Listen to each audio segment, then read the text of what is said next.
You're about to listen to an excerpt of Secret City Geek Lab broadcast on KTSTFM.com every Wednesday at 7 o'clock p.m. For more news, reviews, and interviews from the world of geek, visit the Geek Lab at secretcitycomedy.com/geeklab or like us on Facebook at facebook.com/secretcity. Enjoy the show.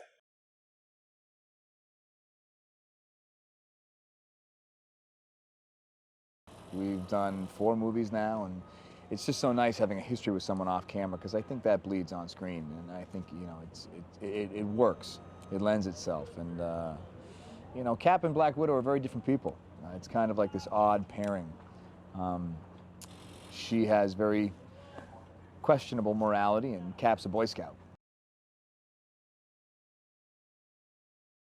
On this film, I think we really get to show Cap advancing in his skills and stepping up the fighting a bit more. You know, I think, especially after Avengers, you see how amazing everyone on that team is and what they bring to the table. Cap needs to offer more than just a few good punches and kicks. So the Russos and I all agreed we want to make this. They had some great references from things like The Raid and even the Captain America video game. The Captain America video game, he moves very well in the game. And I would play the game and say, man, this is how Cap should be moving. And it was a really acrobatic approach to fighting. So they said we should put you in gymnastics class, or I don't know who said it first, but either way, gymnastics classes happened and they were great. I had a really good time.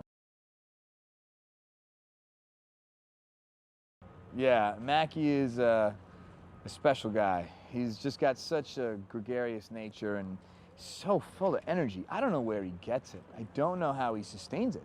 But when he's on set, everyone's smiling, and when he's not there after a few days, you say, where's Mackie? You know, he just breathes life into his environments. I like the relationship between Cap and Sam. I think they each maybe have trust issues. I think they've each been on the front line. They've seen battles and lost friends. And I think Cap deals with a certain level of celebrity. The fact is, people do know who Steve Rogers is. We don't always explore it in the film, but I always interpret Cap as having a certain sense of loneliness, given the fact that everyone knows who he is. He is famous. And I think as a result, it makes him, I think he's a little suspicious of people's motives when they approach him. And I think they wrote a really nice scene for Sam and myself, for Mackie and myself, where you kind of see that he's not after that. He's just, he respects Cap. He knows what he's going through, and I think Cap senses that. I met with the Russos down at Marvel and just kind of started picking their brains about who else they were thinking in different roles, and they were like, oh, you're not going to believe who we're thinking about for Pierce. I said, who? He said, Redford. He's interested. He's interested. They just couldn't believe it. Neither could I. And then it just kind of happened. It was one of those shocks, delights. They have a real healthy knowledge and love for comic books, which I think is a good foundation. And they have an encyclopedic knowledge of film. When you watch playback and they reference other films in comparison to what this shot looks like, not only is it spot on, but it's just so like, it's so obscure sometimes. You're like, man, these guys really know their movies. And that's comforting.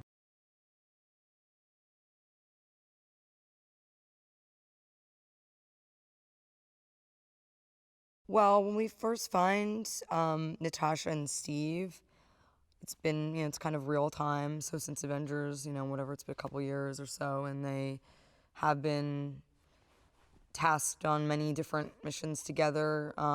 They're kind of just doing their job.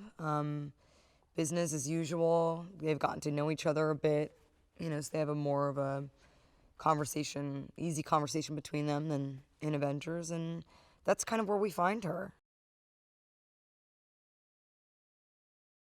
I think there is a much more kind of palpable bad guy here that people can kind of wrap their head around. It doesn't ask the audience to stretch their mind that far outside of home, and I think that is what will kind of draw the audience in and really connect them to this storyline.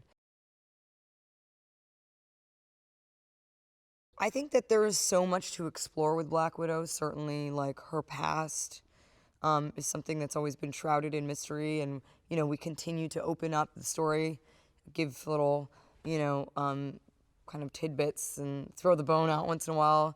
as to where she came from and what her background is. So I mean, I think there's a lot to explore there, and certainly where she's going. I mean, when you take a character who's had the past that she's had, who has seen the darkest places, and who has chosen to do the right thing because it had longevity, and over time she kind of appreciates what the right thing is in her mind and why it sort of starts to understand the humanity. But because she's seen the darkest depths of humanity, there's really such a full spectrum as to where this character could go. We know a lot about each other, and Chris is such an intelligent guy. He's a witty guy, he's funny, he's got a great spirit, and we just enjoy each other very much. The Russo brothers were hired for their ability to kind of, I think, to infuse this storyline with, a kind of contemporary, witty, quick, sharp-tongued dialogue.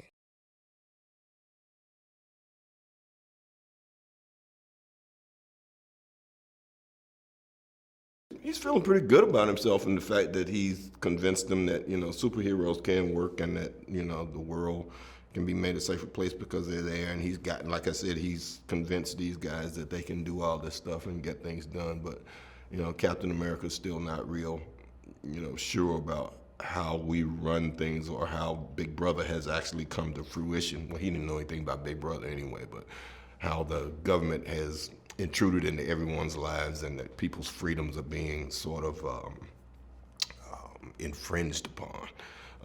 So he's having his moment. So we're trying to bring him into an understanding of what's going on. It's always great to have Scarlett around, and even better to have her as Natasha in this particular series. And her relationship with Nick is very special. They've been through some things. He knows a lot more about her than most people. And in this particular film, their bond is kind of tested in an interesting sort of way. It was a great opportunity to stand there and actually work with somebody that I've admired, for a very long time. And it was a great joy to do that. He's everything I thought he would be, professional, shows up on time, hits his mark, knows his lines, and he makes it fun, because this is a fun business, and it should be fun. And when you have people like Robert coming into a franchise like this, it adds another amount of gravitas to what we do. That it's a respect of a genre of film that they didn't necessarily have when he was a younger actor, but he's taking a chance by coming into this world and experiencing it with us, and adding another level of credibility, as Marvel tends to do. We all know that this is sort of a special franchise, and we're in a special place because we're doing it. And we try and come here and bring as much enthusiasm and joy as we can, because that's part of what makes an audience enjoy what we're doing. But we also know that we're doing some serious stuff.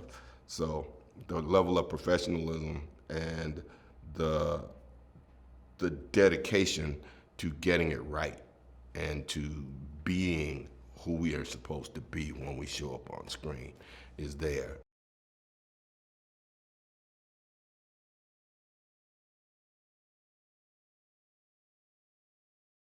To please my grandkids.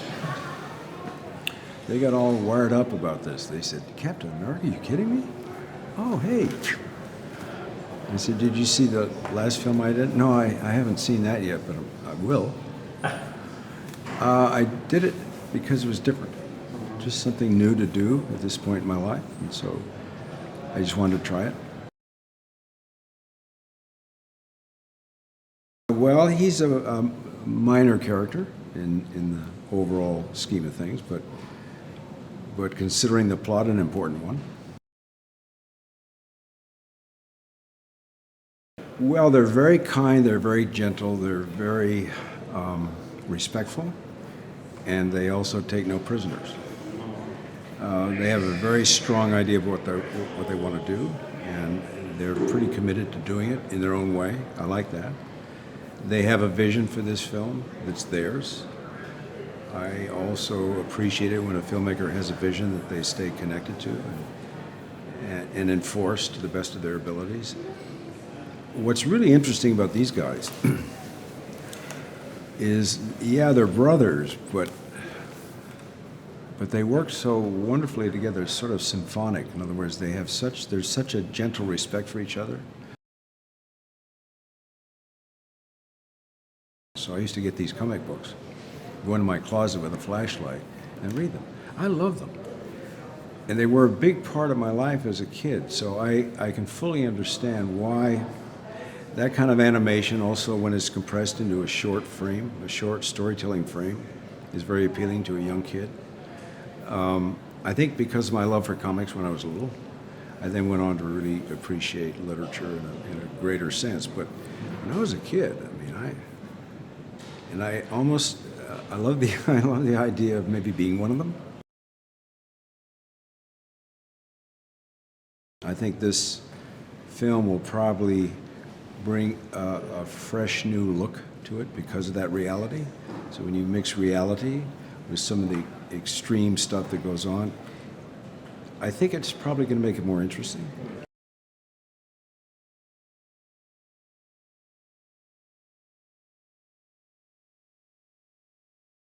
It kind of gives you this new motivation to want to learn about that. So when you know, for me, all those ideas about spies and the Cold War and sort of like what that was about, and it was all a great excuse for me to go and explore any of those things and see where I can find pieces where you could make it relatable and be grounded. And it's pretty scary what's out there in terms of, you know, we've always dealt with this idea of brainwashing. We've always had these ideas of what a Manchurian candidate would be. We've always had these ideas of, you know, creating a super soldier and sort of like healing quickly. And so all these things have made the comic books for me far more significant than at first glance. How I always saw Bucky in the first movie was, you know, he was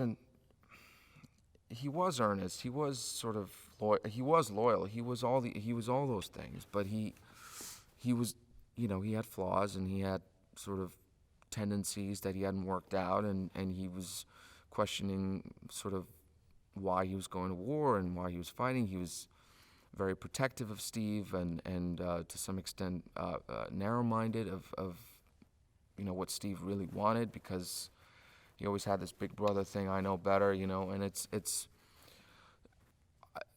so anyone can sort of and this is an exaggeration, but anyone can sort of end up a darker version of themselves. Even in the way that their relationship was depicted in the comic books and how Bucky was younger and so on. I mean, he was always the guy that was sort of doing the dirty work, you know, behind the scenes. And Cap had an image to protect, and Bucky didn't. Bucky could, you know, explore his angry tendencies on the battlefield and was sometimes trigger happy and was very impulsive. And so I felt like that was like a gold mine for me to discover. Chris is just, you know, he's a really, besides just being a great guy to be around and bringing awesome energy, which you feed off of, and then like you find a groove, which so often these things become, you know, it's all kind of a choreography, so it's sort of like a dance that you share with somebody, and there's so many little technicalities about spacing and kind of energy and speed and sort of the whole thing like crescends into a whole different piece, and then it moves into a slower section. I mean, so it's like if you have someone that you can vibe with to do that, then it's great. And we had that on the first one, and I mean, you know, I've seen him on and off over the years, but for us to come back and kind of pick up where we left off was very easy.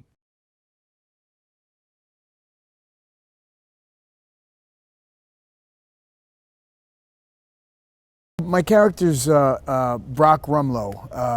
You know, it's the origin. If you want to talk about the origin of the character, starts off as Brock Grumlow, who's basically, you know, he's basically a Navy SEAL, is the way I see him. He is an elite special ops guy who works for S.H.I.E.L.D, who takes care of business with Cap. When Cap goes on a mission, he's the guy on the right hand, by the right hand of Cap, to take care of business. I think when you have two guys who are really fighting each other, you know, it brings that authenticity to the film. It brings a grittiness. It brings that realism. And you know, you can't when it's me or Chris or me and Anthony, you can't fake it. You know, you can't manufacture being hit. You're getting hit. So I think it all adds to the, you know, again, to the authenticity of the film. And I think that's why this movie, because the script is so on point and everyone here has just brought their A game, I think people are going to really fall in love with this. I got to tell you, I've never worked with two guys who were more confident and knew their story more than these guys. They do not crack under pressure. They are never sick at sea. And they're always open to conversation with their actors. I think, unlike other movies in this genre, I think they can expect a real intriguing story, a story that really makes people think. It's just, you know, the story isn't just, there's not just a bunch of plot devices to get you through a fight or to, you know, it's, I think people are going to be as engaged with the story as they are with the action. I think there's a great balance here, and it's a little darker and a little grittier. And you know, I just think more people are going to be exposed to it than even the first Captain America.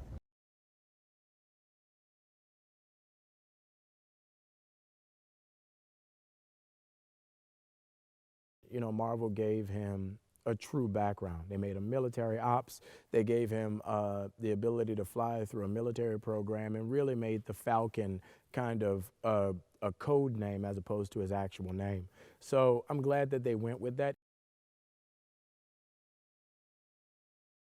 They did a good job of making him his own entity. I feel like when you look at Sam Wilson and when you watch this movie, you know, there's nothing unforgiving or cheap about him. I feel like he's a stand-up guy. He's a morally sound guy, and he works with Captain America and follows him through this. He works with Captain America and follows him through this this ordeal because he believes in him, and he believes in the American dream. He believes in what America stands for at that time. So I think that says a lot about him. Well, with Sam, they basically connect on the idea that they were both in war and came home and dealing with the ramifications of, you know, waking up every morning knowing that you lost a loved one, a comrade in battle. Sam works at the VA. He counsels and helps soldiers that have come back from war. And he kind of draws Cap into that. So Cap realizes that he's not out there on an island on his own. He realizes that other people have the same dreams and the same problems that he has. And Sam, you know, can not so much sympathize with that, but empathize with the idea of what he's going through. With Sam Wilson, we didn't really know what he was going to be. And when I got the script, you know, I was able to have those conversations with the Russo brothers. I was able to have those conversations in email with Kevin and Nate and Trent and really, you know, make this character into someone who we all believed could be real. And, you know, I see the way Chris works on set with Captain America. And you see, you know, the way the Avengers came off. You know, when you see Iron Man, the way those characters come off, it's more than just watching a superhero. It's being able to watch a superhero and feel like you could possibly be that person. I did a lot of diving into swimming pools. So I would go up 10 feet, 20 feet and dive off of diving boards. And just to get that feeling. And, you know, at certain heights, water is very forgiving. And at other heights, it's not. So I had to figure out where that threshold was to where I can enter the water. So that helped me a lot. She's a lot of fun. Actually, we've had a great time working on this, and I feel like Scarlett has kind of picked up where she left off with this character, which I find remarkable to be able to do that year after year, leave a character, do a couple of projects now and revisit it in the same vein. But she's been able to do a really good job at that and kind of, you know, help the story and help everybody along in what this movie's becoming.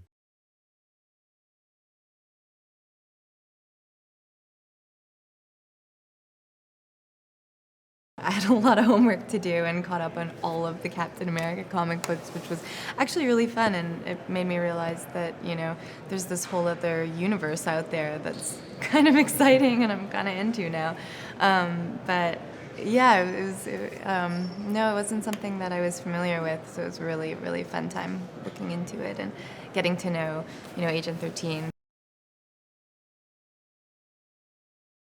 I'm playing Agent 13, and we're sort of introducing her as this like up-and-coming agent, clearly very hard worker, really passionate about what she's doing here.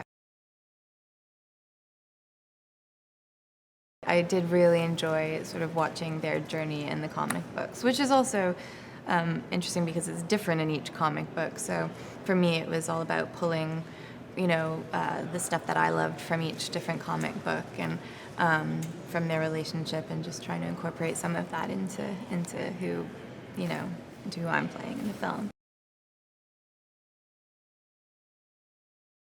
I've just had, you know, the chance to meet some incredible people. I mean, just meeting Robert Redford was kind of an amazing moment in my career so far, and you know, just working with these terrific people. I love the Russo brothers. They've been so kind, and I think are doing a tremendous job with the film. You know, Marvel knows how to do it well. I think, you know, it's a very well-oiled machine. Yeah, it's just been an awesome experience.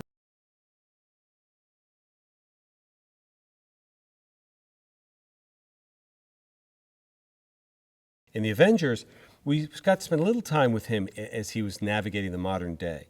But really, that film takes place over a tight period of time when Loki is there and the aliens are about to invade and the threat is gigantic right off the bat. So he doesn't have a lot of time to sort of contemplate his new position in this new world. And we wanted to explore that this time. And it's great because Chris Evans is such a good actor and is growing into this part and is embracing this part in such a great way that we get to see those other sides of Steve as he navigates this world of grays when he came from a place where it was very clear who the good guys were, who the bad guys were.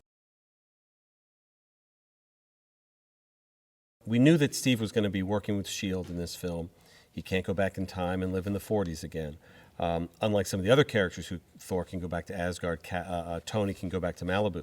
We really wanted to put Steve with some of the other S.H.I.E.L.D. characters. And Black Widow was the obvious choice. They have a great dynamic in the comic books.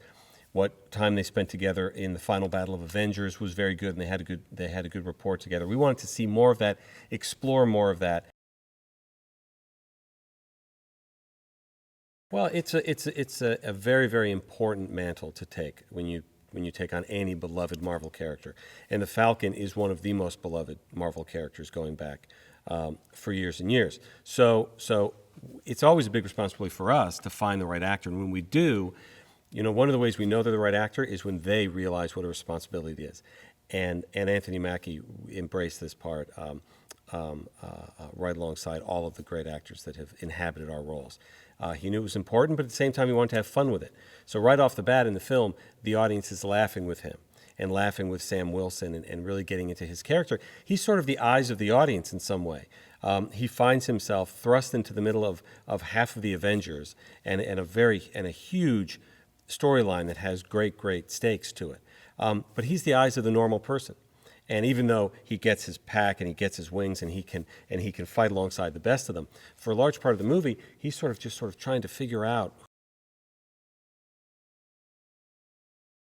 We want to find filmmakers who can take what we have from the comics, we generally outline the story and know essentially what we want to tell, but we want somebody to come and elevate it. In our meetings with the Russo brothers, I was a huge fan of their work on Community, a huge fan of their work on Arrested Development, and in meeting with them, knew that they had, I had a hunch that they had it in them to really elevate one of our properties. They loved the idea that we were presenting to them, this 70s political thriller, the much more contemporary, much more grounded superhero story this time.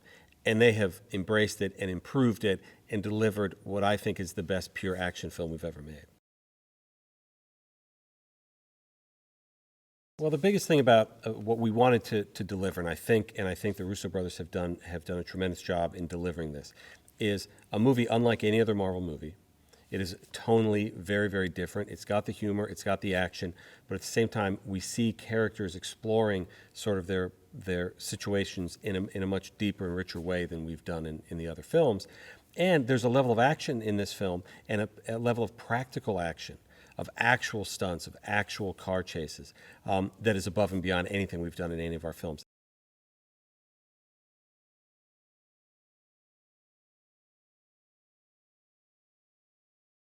You can't have a thriller without stakes, and stakes are emotional. Stakes have to play real. And especially in a political thriller, which has sort of contemporary themes to it, you have to play as real as possible to relate to the audience. Otherwise, I think you're losing a layer or texture you can't really call yourself a political thriller unless you're topical. So it was important on that level that we ground the movie, because you've got to make the audience care.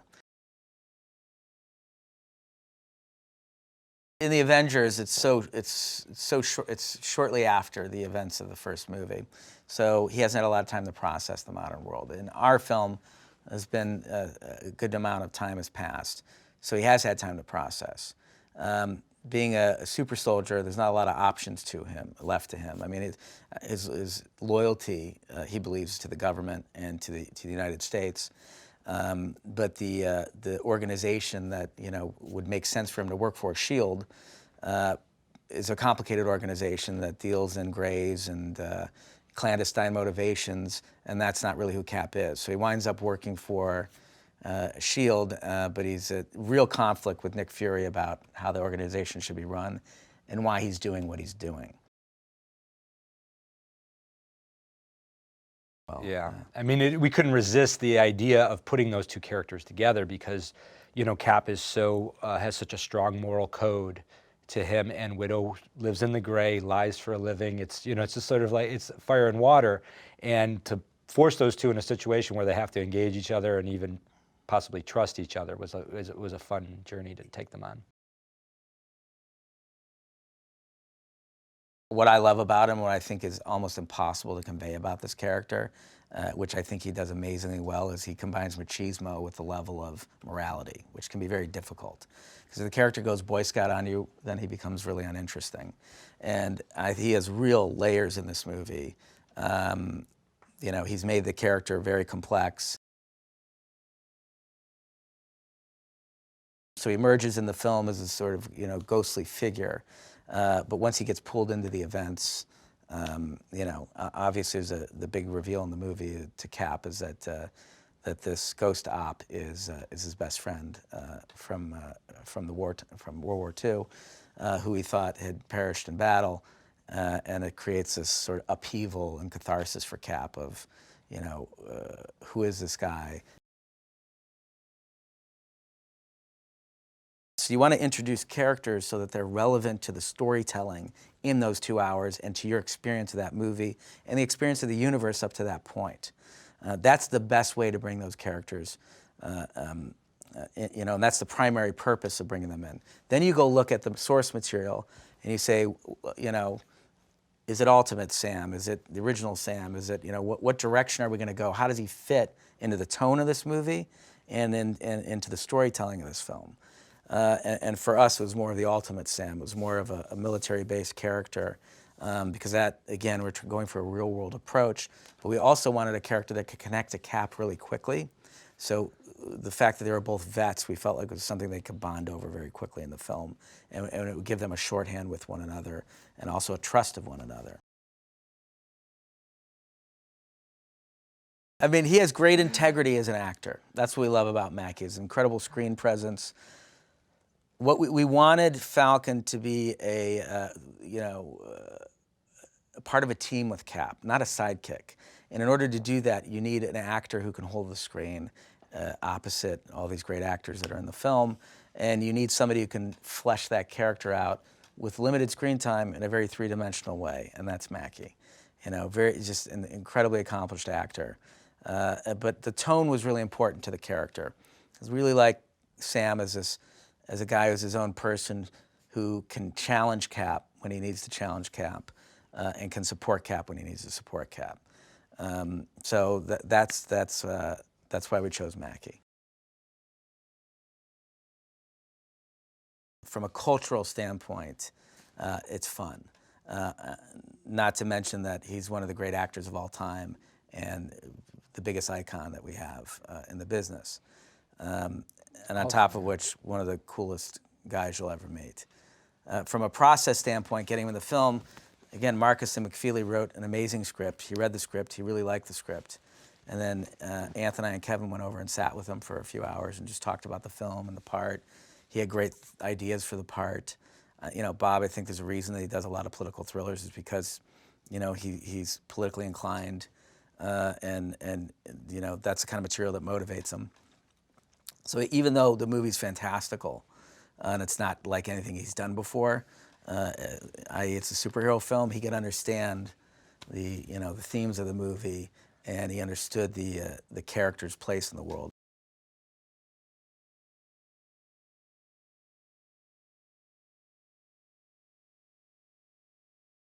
We based the film very heavily on the Ed Brubaker run, and that's all based on the 70s political thriller. And Ed is somebody who grew up reading mystery novels and military fiction and grew up on military bases. So it all is a piece of how he brought Winter Soldier to life and served as a good roadmap for us for doing a film about Winter Soldier. That it sort of made sense to us to do it in the modern day. In this story specifically, it was important for us to have an outsider character, a character who didn't already work for S.H.I.E.L.D. So that was a big thing for us, in that we already had him paired with Black Widow and Nick Fury. We needed somebody to be the voice of the outside world and also the voice of the viewer, right? Somebody who's new to the world of superheroes, who can share in the awe of seeing Cap and Widow doing these amazing things. As far as who we paired him with, we felt like we had a character in Sam Wilson that A, has a great history with Captain America that we wanted to capture, and B, in the way that we positioned him, we gave him a shared history that made him somebody that Cap would naturally gravitate towards. And it just so happened we were able to cast an actor like Anthony Mackie, who has incredible charisma, who works very well with Chris Evans. So all of those things sort of became this perfect storm of the right choice. There's not a lot of characters from publishing that you can pair with Cap who can be his equal and be different. That was another important thing, as Sam Wilson, who is the Falcon, has a completely different power set, a completely different set of abilities, so he can be complementary to Cap. I think part of it is somebody, again, who Cap already trusts, who the audience knows, who is coming from a different point of view, right? Cap, again, a little bit more black and white. Widow naturally lives in that world of gray with Nick Fury. So when you pair them on a journey together, you're gonna have some great natural character conflicts. What you come to learn is the Russo brothers are film fanatics and they love all kinds of film. And they were able to capture that 70s political thriller tone because they'd seen so many of those films in the past and because they love so many of those films. So they steeped it more, I think, in the political world than even we expected initially, and it's for the betterment of the film. I think for him, it was an opportunity to play in a new sandbox, and I think he would be the first to admit, too, frankly, his grandchildren are really excited that he's in the film. It's something different for him. So for us, we think it's a coup. here's a guy who's done all the political thrillers. He's shot them, he's been in them, he has a long history with them, and I think he lends sort of a credibility to the film that we would otherwise be always struggling to try and capture.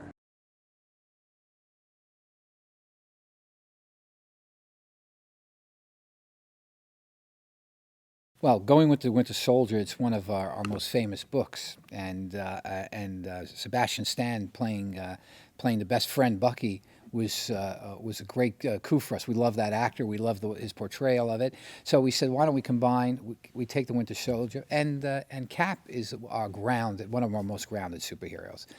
From where he comes from, Brooklyn. He grew up in the streets. He's a man of the people, and putting that combination with Sebastian Stan, was a no-brainer for us. I think what's great about many of our characters that we've come to know in prior films is that you're going to see another side of them. There's secrets that are revealed that you haven't seen before. There's areas that have to go in. There's obstacles that they have to overcome that they haven't had to overcome before. They bring so much passion. They're hard-nosed Cleveland boys. They have a great work ethic. They love the character. It's just it was such a great experience working with them on this, from every aspect too, from script development until marketing. They're involved. They want it to be as good as it can be. There is no agenda. They have no ego here when it comes to making the best film possible. And it's been an utterly enjoyable experience. That kind of talent being in our film, it legitimizes us, I think. Also, the fact that we were set with the backdrop of a political thriller, to have him, after doing 3 Days of the Condor, one of my favorite films, I think that connection is great. I think they're going to see an action film wrapped around a very interesting and compelling story. So when you take those two elements, or let's say three elements, great characters, great intrigue and story, and great action, I'm hopeful that they're going to be wowed and say that, that was a really great experience. Bring on Cap 3. This was a production of Secret City Geek Lab on KTSTFM.com. We broadcast every Wednesday at 7 o'clock p.m. Visit the Geek Lab at secretcitycomedy.com/geeklab or like us on Facebook at facebook.com/secretcity.